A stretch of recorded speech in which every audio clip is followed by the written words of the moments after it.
إني ذكرتك فاضطرت بساتيني، وأشرق النور وازدنت دواويني.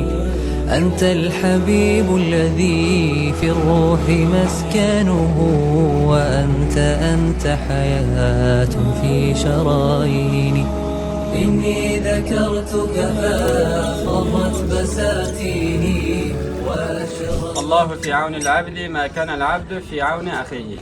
Yani Peygamberimiz sallallahu aleyhi ve sellem aytdilar, Allah Celle Celaluhu, yani Tengri Teala'mız bir bandasini ko'makiga bo'ladi, modomiki shu banda ham bir inovasini ko'makiga bo'lsa.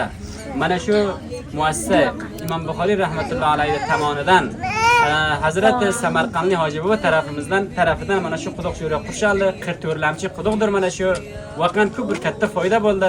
Mana shu musulmonlar shu suvdan istifoda qiladi, ichadilar. Mana bu daraxtlar bundan istifoda qiladi. Ko'p bir katta savob bo'ldi inshaalloh.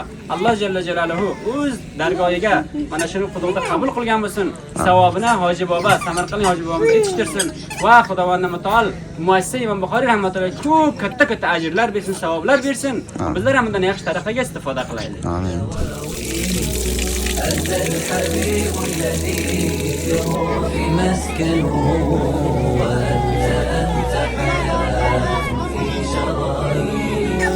كل المعاني وإن حبرتها جزت، وفي القوامس شيء ليس يكفيني. أدعو الإله بأن ألقاك في فرح